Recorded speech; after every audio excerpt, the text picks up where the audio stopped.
Bonsoir à tous et bienvenue sur votre émission Parole de grâce. Je suis la sœur Corinne, toujours accompagnée de la sœur Liliane. Bonsoir. Bonsoir. Très belle année 2017. Merci, pareillement. Alors ce soir, nous parlons de la puissance de la guérison et de la santé divine avec le leader de l'église charismatique, le Trône de la Grâce, dont le siège est situé au quartier Nzengayong, Nouvelle Cité, à 50 mètres du carrefour GP, Temple, Jérusalem. Bishop Mabi, bonsoir. Bonsoir. Et bienvenue. Merci. Très belle année 2017. À vous de même. Merci. Alors nous vous laissons le soin de confier ces moments au Seigneur. Seigneur, merci pour ces moments merveilleux que vous nous accordez. Nous prions pour que le Saint-Esprit nous assiste dans tout ce que nous allons dire et faire et que la gloire vous revienne au nom de Jésus-Christ. Amen. Amen. Alors, comme je vous le disais tout à l'heure, nous parlons ce soir d'un merveilleux programme de 40 jours de jeûne et de prière qui commence le mercredi 15 février 2017 et s'achève le dimanche 9 avril 2017 sous le thème « La puissance de la guérison et de la santé divine ». Alors, Bishop Mabi, quel est le message caché derrière ce très beau thème? Écoutez, en tant que chrétiens, nous avons des droits et des devoirs. Et lire la Bible nous révèle un certain nombre de mystères et de promesses qui nous sont dues. Et nous ne voulons pas ce séminaire dire aux uns et aux autres que, bibliquement parlant, nous pouvons vivre en bonne santé. Bibliquement parlant, quel que soit le type de maladie, nous pouvons recevoir la guérison. Et donc, au travers de ces moments-là, nous voulons présenter Jésus-Christ, le guérisseur par excellence, et dire aux uns et aux autres, il y a encore de l'espoir. Amen. Sœur Liliane. Amen. Alors, bonsoir, Bishop Adéchis. Vous parlez de la guérison. Oui. Donc, qui dit guérison dit maladie à la base. Bien sûr. Donc, nous aimerons savoir quel type de maladie vont être traitées pendant ce séminaire de 40 jours. Ok, merci. Je voudrais dire que les gens ou les types de maladies que nous allons traiter, je dirais simplement toutes sortes de maladies. Maladies physiques, maladies psychiques, maladies émotionnelles, maladies même de l'esprit, de l'âme et du corps. Parce que souvenons-nous de la parole de Dieu qui dit dans 3 Jean 2, bien-aimé, je souhaite que tu prospères à tous égards et que tu sois en bonne santé comme prospère l'état de ton âme. Donc, nous traitons de l'aspect tripartite de l'homme, c'est à savoir le corps, l'âme et l'esprit. Donc, quel que soit le genre de maladie, nous allons traiter cela sur la base de la parole de Dieu et nous pensons que Dieu est capable de guérir toutes sortes de maladies. Et quelles sont les origines de ces maladies? Écoutez, premièrement, je voudrais dire que l'aspect des maladies dites incurables, parce que quand les hommes disent qu'une maladie est incurable, pour nous, la Bible dit dans le livre de Matthieu chapitre 19, le verset 26, aux hommes cela est impossible, mais à Dieu tout est possible. Et dans Luc chapitre 1er, le verset 37, il est dit, rien n'est impossible à Dieu. Donc nous disons que quel que soit le type de maladie, venez, vous recouvrirez la guérison. Parlant de l'origine ou des origines de la maladie, nous dirons premièrement l'origine de la maladie. Dieu, quand il a créé l'homme, dans Genèse chapitre 1er, pardon, je voudrais qu'on le lise. Prenons ensemble Genèse chapitre 2, le verset 17. Lisons un peu et voyons ce que Dieu a déclaré quand il a créé l'homme. Genèse chapitre 1er, verset... Non, chapitre 2, verset 17. Chapitre 2, verset 17 nous dit « Mais tu ne mangeras pas de l'arbre de la connaissance du bien et du mal, car le jour où tu en mangeras, tu mourras. » Genèse 3, 17. Genèse 3, 17 nous dit... Il dit à l'homme, puisque tu as écouté la voix de ta femme et que tu as mangé de l'arbre au sujet duquel je t'avais donné cet ordre, tu n'en mangeras point. Le sol sera maudit à cause de toi. C'est à force de peine que tu en tireras ta nourriture tous les jours de ta vie. Alléluia. Amen. Donc nous voyons ici, premièrement, que Dieu, quand il donne l'ordre, quand il parle à l'homme, il lui dit, il y a des interdits. Et si tu franchis ces interdits, automatiquement, ce qui est comme salaire de cet interdit, ce sera forcément la mort. Et la mort, quand la mort arrive avec son corollaire de toutes sortes de maladies et tout le reste. Alors, il a mis l'homme en garde pour dire, tu ne feras pas ceci. Et comme l'homme a désobéi, il revient sur la parole en disant, puisque tu as suivi la voix de la femme, voici maintenant ce qui va arriver. Donc nous voyons ici que le péché a ouvert une brèche. Et cette brèche-là va créer tout type de maladies et l'homme va en souffrir énormément. Et pour peut-être clôturer cela, on peut lire Jérémie chapitre 30, versets 12 à 17. Nous voyons comment la Bible elle-même est en train de décrire la souffrance de quelqu'un d'une maladie incurable, je dirais, mais qui était due au péché, qui était due à la désobéissance, qui était due au mal que l'homme avait commis. Jérémie 30, versets 12 à 17. Ainsi parle l'Éternel, ta blessure est grave, ta plaie est douloureuse. Nul ne défend ta cause pour bander ta plaie. Tu n'as ni remède ni moyen de guérison. Tous ceux qui t'aimaient t'oublient. Aucun ne prend souci de toi, car je t'ai frappé comme frappe un ennemi. Je t'ai châtié avec violence à cause de la multitude de tes iniquités, du grand nombre de tes péchés. Donc vous voyez ici, il dit ta blessure est grave, ta plaie est douloureuse. Il n'y a personne pour guérir ta plaie, ta blessure. Il dit cependant, pourquoi te plaindre de la douleur que cause le grand nombre de tes péchés, tes iniquités. Donc nous voyons ici que l'homme était malade, c'était dû au fait de sa désobéissance. Donc le péché, je dirais que le péché est même la cause majeure de la maladie, parce que nous avons désobéi. Et dans cette désobéissance-là aussi, Dieu a fixé ou a établi un certain nombre de lois. Si l'homme respecte ces lois-là, je crois que on serait conservé et la maladie, on regarderait les hôpitaux à distance. Et malheureusement, nous tombons dans ces genres de choses-là. Mais deuxième chose aussi, qui fait que l'homme peut tomber malade, ce sont les excès.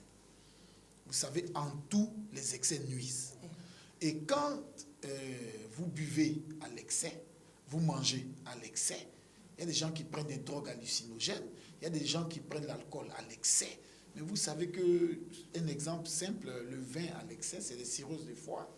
Et même les huiles là, à l'excès, c'est des mauvais cholestérols qu'on engloutit, qui vont venir boucher nos artères. Et quand les artères sont bouchées, le sang ne peut plus circuler correctement. Alors, il aura des tensions artérielles. Donc, il aura une pression très forte qui va créer l'hypertension. Le sel à l'excès crée l'hypotension. Le sucre à l'excès, le diabète, ainsi de suite. Donc, tout ce qui est excès est condamné par la parole de Dieu. Et c'est pour cela crée donc les maladies, l'intempérance. Il faut pouvoir revoir notre mode de vie et puis supprimer les excès. Et en cela, nous allons pouvoir nous conserver en bonne santé. On peut lire un verset qui parle des excès dans le livre de Galates chapitre 5, le verset 21. Galates chapitre 5, verset 21. Nous dit, l'envie, l'ivrognerie, l'excès de table et les choses semblables, je vous dis d'avance, comme je l'ai déjà dit, que ceux qui commettent de telles choses n'hériteront point le royaume de Dieu. Voilà. Et donc là encore, c'est grave. Mais on ne va pas arriver là-bas aujourd'hui. Nous parlons de la santé et de la guérison divine. Alors, donc, les excès nuisent. C'est pour cela que ceux qui m'écoutent doivent se remettre en cause sur tout ce qui est excès dans leur vie. Parce que vous savez, un grand penseur a dit l'homme est le reflet de ses habitudes. Donc quand vous êtes déjà habitué à quelque chose, pour vous l'enlever, c'est pas facile. Il y a même un adage qui dit à beau chasser le naturel, il revient au galop. Donc on a besoin de santé. Donc il y a des choses, même quand on n'aime pas ces choses, on est obligé de faire des efforts parce que c'est bon pour notre santé. Un autre point, c'est l'insalubrité. Si vous vivez dans un milieu insalubre, malpropre, sale, vous devez savoir que les microbes et tout ce qui est à la base des maladies en général prolifèrent dans des milieux insalubres, dans des milieux sales. Et donc, quand votre cadre de vie n'est pas bien entretenu, quand votre cadre où vous allez travailler n'est pas bien entretenu, quand votre cadre, en fait, là où vous passez vos quotidiens ne sont pas bien entretenus, il faut savoir automatiquement que la maladie sera là. La maladie va proliférer. C'est pour cela que vous avez besoin de vivre dans un milieu sain, un milieu bien entretenu. Vous devez entretenir votre milieu. Et ça, pour nos maisons, c'est vrai, c'est pour l'homme comme la femme, mais plus pour la femme. Alors je lance un appel aux femmes, Amen. aux mamans, que notre cadre de vie, notre santé dépend de notre cadre de vie. Donc il faut bien entretenir les différents cadres où nous vivons, nos églises, les lieux publics, quel que soit le lieu où nous allons, nous devons bien entretenir ces lieux-là. Parce que quand le milieu n'est pas sain, il faut savoir que les microbes et autres vont venir, oui, et puis seront à la base d'un certain nombre de maladies. Aussi, je voulais parler aussi d'un autre point qui est très important, la sédentarité. Vous savez, le Canada, le gouvernement canadien a débloqué plus de 5 milliards de dollars pour faire la publicité, pour que la population canadienne puisse faire le sport. Ils ont développé des endroits gratuits où vous pouvez aller faire le sport pour vous maintenir en bonne santé. Oui, parce que le sport enlève le stress. Le sport évacue le trop-plein de graisse dans le corps. Le sport enlève également le trop-plein de sucre. Vous savez que nos muscles se nourrissent de sucre. Et quand, malheureusement, vous ne faites pas de sport, donc le sucre que vous avez consommé le matin au petit déjeuner, à midi, voilà, ça s'amasse et en ce moment, ce n'est pas évacué. Et c'est pour cela que il y a certaines maladies qui vont se développer. Donc, il faut faire une activité sportive, ou si ce n'est pas une activité sportive, vous devez faire une activité simplement. Ça veut dire, il est conseillé que celui qui ne fait pas le sport fasse au minimum 30 minutes de marche par jour. Donc, ce qui veut dire que quand vous n'êtes pas un sportif, que ce soit de haut niveau ou pas, vous ne faites pas de footing, de jogging, ainsi de suite, au moins, vous devez marcher 30 minutes par jour et transpirer. Et quand vous transpirez comme ça, vous avez évacué un certain nombre de toxines qui se sont emmagasinées en vous et qui peuvent demain, si ces toxines-là ne sont pas évacuées, devenir des maladies. Et Bishop, vous, la prédication, parce que les dimanches, toute la semaine, vous parlez, vous prêchez, c'est déjà un sport, vous transpirez, donc ça, c'est vraiment j'imagine que vous évacuez toutes les toxines. Imaginez-vous qu'un message qui dit 45 minutes, 1 heure de temps, oui. Vraiment, et nous quand même, on fait des mouvements quand on prêche, oui, tout à fait. Donc ça fait que ça concourt à cela. Mais bien plus. Moi, j'ai une habitude, je me réveille très tôt avant le soleil, autour de 3h, 4h du matin, et je prie. Je peux prier 1 heure, 2 heures, 3 heures du temps, ça dépend de la forme du jour. Et je prie souvent, je sors de la chambre, je laisse les gens, je ferme la chambre, la porte du couloir, et je me retrouve seul au salon et je prie. Et quand je prie, je ne m'assois pas. Je fais des tours, je marche.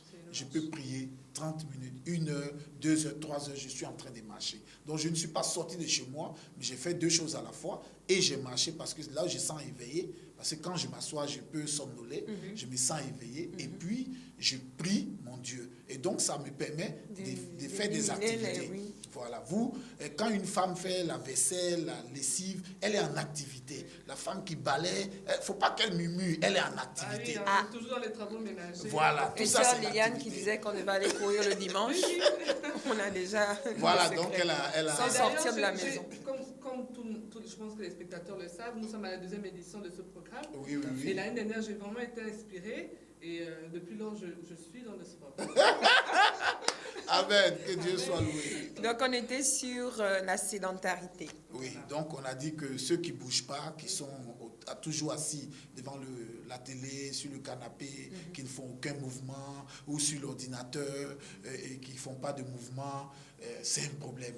Parce qu'aujourd'hui, il faut constater, dans plusieurs pays, l'obésité est en train de gagner du terrain. Et aujourd'hui, des maladies qu'on regardait à distance dans les pays occidentaux sont en train de régner dans les pays du Sud. On parle des AVC, c'est devenu une monnaie courante. Oui. C'est même en train de devenir un problème de santé publique.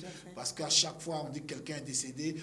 Je vous dis que maintenant, là, quand j'apprends des nouvelles des décès, 9 sur 10, c'est des AVC.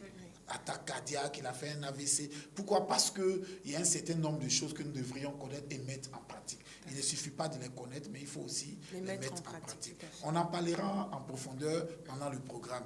D'autre part, il y a des maladies qui sont dues aux actions du diable en personne.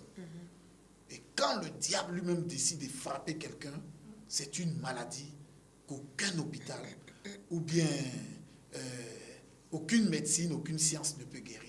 Et là, il faut forcément une intervention divine. Amen. Alors, dans le livre de Job, le chapitre 2, le verset 7, nous voyons comment le diable en personne s'est levé et a frappé cet honnête citoyen de qui Dieu se glorifiait. Dieu se glorifiait même de son intégrité, mais il a été frappé par cette maladie, par le diable. On peut lire cela. Et Satan se retira de devant la face de l'Éternel, puis il frappa Job d'un ulcère malin, depuis la plante du pied jusqu'au sommet de la tête. Voilà. Satan a frappé Job d'un ulcère malin depuis la plante des pieds jusqu'à la tête, la plante des pieds jusqu'à la tête. Et quand on regarde bien le texte, si on continuait, la Bible dit que Job prenait des tessons de bouteilles pour se gratter. Ouais. Et il s'asseyait dans la cendre, à même le sol, au point où sa femme l'a regardé et a dit, mais attends, tu continues à prier Dieu, mais maudit Dieu et meurt. Ouais. Et Job a dit, tu parles comme une femme insensée. Si le bonheur peut venir de Dieu, pourquoi le malheur ne viendrait-il pas de lui? Et la Bible dit, par toutes ces choses, Job ne pécha point contre Dieu et il continue à adorer son Dieu. Et plus tard, Dieu va le guérir et il sera restauré dans tous les domaines de sa vie. Donc nous voyons que le diable peut s'acharner sur quelqu'un. Et si c'est le diable qui est en train de vous frapper, allez dépenser des centaines de millions, voire des milliards à l'hôpital, allez dans tous les grands pays occidentaux, vous ne recouvrerez pas de guérison, votre santé. Venez et nous allons prier. Nous allons relâcher la puissance de Dieu, l'onction de Dieu qui brise le joug de toutes sortes de maladies. Et là, vous allez recevoir la guérison. Et là, je pourrais en profiter comme maman.